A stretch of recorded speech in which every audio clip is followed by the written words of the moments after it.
Many people have come to understand that drinks have a slightly different flavour depending on the cup you drink them out of. So, for example, a glass of water will taste slightly different than a plastic cup of water, which in turn will be slightly different than a paper cup of water. For some reason, the glass cup will seem to slake your thirst better.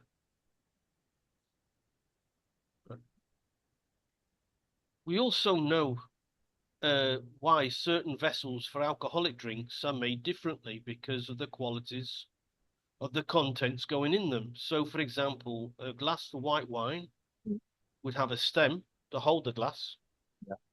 as the white wine should be served chilled, and the stem is to remove the hand from the part of the glass holding the contents, so as not to warm up the wine through molesting it with the hand. So you pick the glass up by the stem. Yeah. The whiskey lowball tumbler has a heavy bottom, which is a thick piece of thick glass to prevent the ice from melting quickly in a drink. Yeah. A cognac glass or snifter is a larger glass with a narrower top rim. Mm. It should be held by a short stem between the fingers of the palm of the hand holding the bowl of it. Yeah. Right. This gently makes the aroma rise and collect in the narrow rim to be appreciated by the drinker, along with the taste of the cognac. And of course, the good old tankard for beer, which I have. I've got an old tankard here. Yeah. Whatever beer tastes, whatever, doesn't matter what beer you drink, whichever beer, it all tastes a lot better out of a pewter tankard. Take it from me. Yeah. It holds the temperature of the drink better, and the mixture of the tin and the lead in the pewter. Yeah. And the beer gives it a certain taste that you just can't get out of a glass. Yes. A glass. Yeah. Thank you.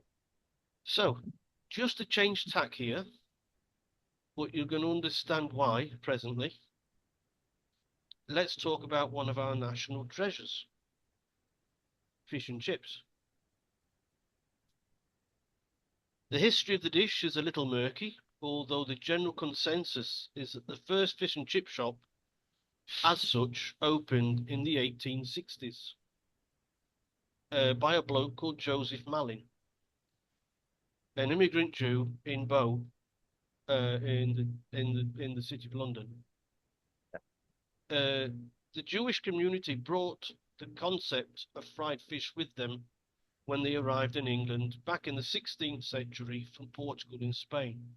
They were being persecuted back then in both Portugal and Spain, so they fled, came to the UK, came to England, and brought with them the fried fish sort of.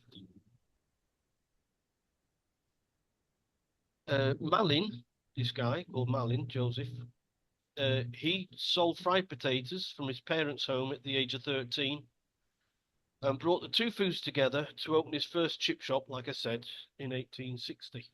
Yeah. At around the same time, John Lees had a market stall on Mossley Market near Oldham, in Lancashire, near Manchester.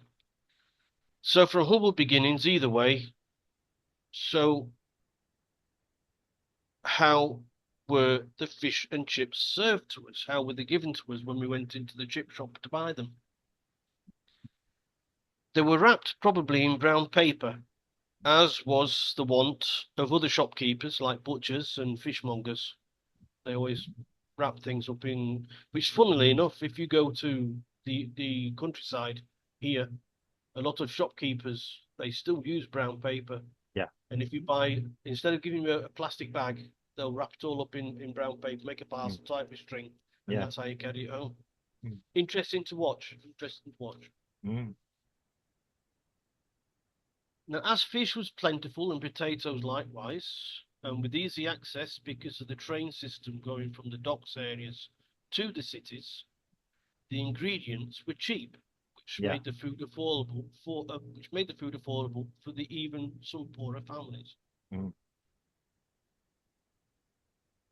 they were able to buy these fish and chips, and it became a staple dish for the working man. When I was 17, I used to work at a place, and our lunch was always fish and chips. Fish and chips, Yeah.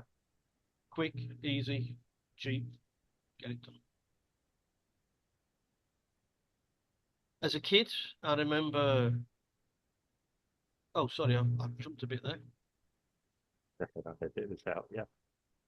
During World War II, fish and chips were the only foods that weren't rationed, Mm. believe it or not.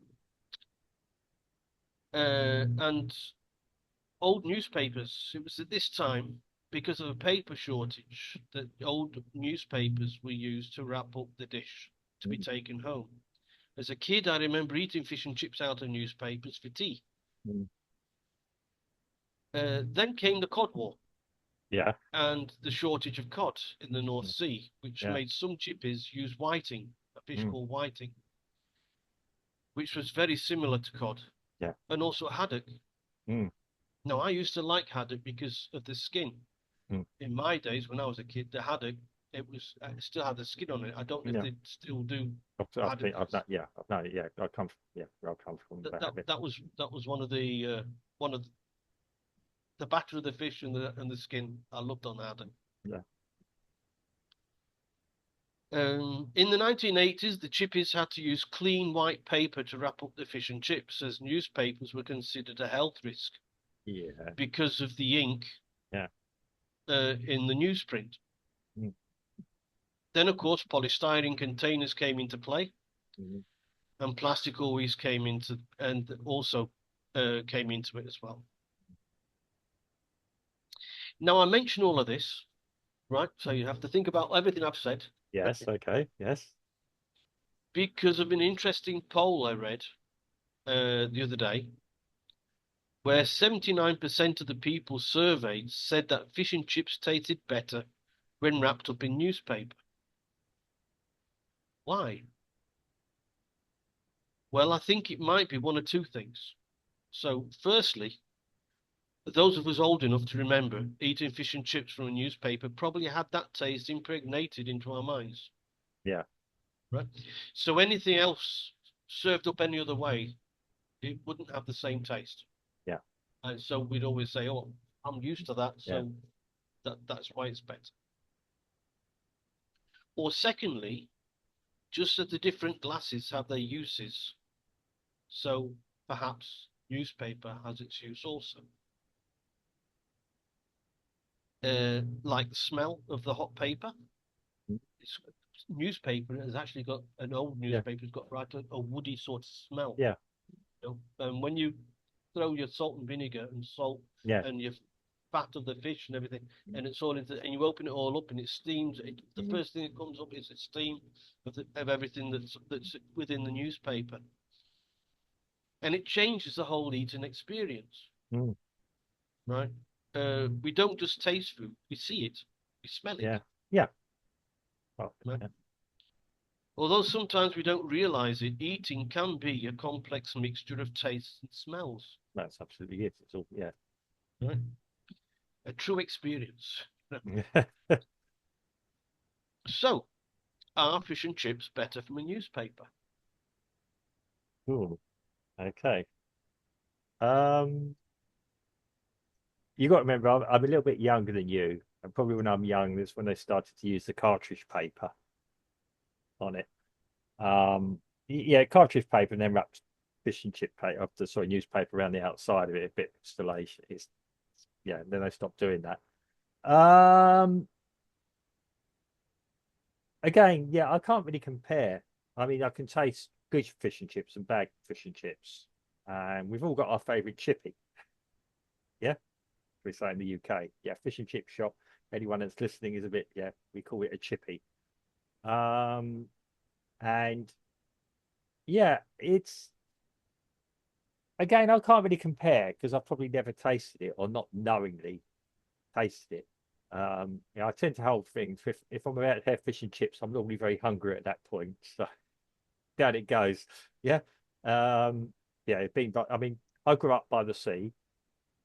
And yeah, so obviously for some reason traditionally fish and chips and sea, living by the sea, were together. Friday or Saturday fish and chips. Yeah. Um, yeah, my dad used to drive about 5 kilometers, 2 or 3 miles to his favorite chip shop. We had local ones. Yeah.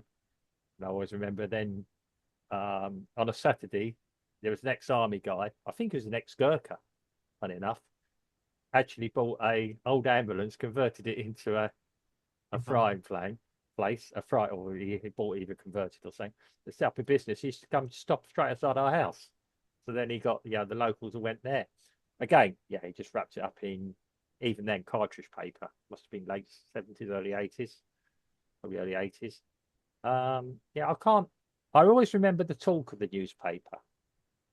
And my parents I remember one day my parents saying, I said, oh, it's all right. It's not wrapped directly in the newspaper. It's wrapped because all this came out in the late 70s, I think. I think it was to do with the ink Yes, from that's right. yeah, obviously the ink could run into it. Whatever the constitutions of the ink. Remembering at school, we used to be subject to all the photocopying paper and the smells from that could give you a high. You smelt it too much and everything else. How our generation survived all these, I don't know. Yeah, we should be dead according to modern thinking. But no, it's going back. Maybe they've done tests on it. Again, with taste, I think we all got our preferences, and as you quite rightly said, some of it's psychological, some of it's smelling. Yeah. Um, some of it might be the oil they use. Some of it might be the way they cook it. I'm quite lucky coming from a seaside place where we had quite fresh fish, admittedly. Yeah. Although in England, you're never more than about 100 kilometers away from the sea in any one direction. Yeah. Right. Yeah. So, yeah, as you said, with the railways and all that, it allowed rapid movement, rapid transportation of fish into inland areas. But no, I didn't say rapid there, Mike. I said Mark. I said faster. faster. Yeah. Okay. Well, whatever. Yeah. Fast, We're from fast, the fast, faster than a bicycle. yeah. Well, that's the point I made. Yeah. Rapid is still relative as well. Yeah. Um. Yeah. I think. Yeah, I'm just sort of saying. I can't really think. I've had bad fish and chips. I've tasted that. Um. In London, I think that was actually. I've had good fish and chips. Um, I've had used to go to a place and the quality of the fish and chips came down. I remember the Gurkha with the van. Funny enough, he was good fish and chips. He prided himself on it. Yeah. Yeah. And he used to stop there and probably 2 or 3 stops. He probably made his Saturday money. Yeah. He already had a good store in his thing. Yeah. He used to stop there, had the fryers going all the time. I don't know how legal that would be now. Um, yeah, again, and obviously now we're in Brazil, we're used to fast food. But yeah, the fish and chips was the ultimate fast food. Extremely unhealthy for you. Yeah. Um, it is. It's unhealthy. Yeah. Yeah. I I would only have it once a week. It's probably still better than McDonald's. Sorry, McDonald's. Yeah, but we all know that McDonald's isn't exactly the going to win any healthy food prizes soon. Um, and I've had fish and chips for ages. It's still one of the first things that I like to get when I go back to the UK. Yeah, yeah, I suppose so. I mean, I teach about it in my lessons, and I show a picture. I learned. I taught about fish and chips at 7 o'clock one morning before breakfast, and I was struggling. I was, I was flagging. I was feeling hungry. Wanted to take it 7 o'clock in the morning or 8 o'clock in the morning. I wanted fish and chips. Well, I can't get hold of them. Yeah. Probably be lucky to get hold of fish and chips at 7 o'clock or 8 o'clock in the UK at that. But yeah. Yeah, you still got the taste for it. It's unhealthy, but it's nice once a week or once every couple of weeks. Yeah. But again, I can't comment about the taste of it. I think if we've got any viewers who slightly older than myself, they might be able to say it.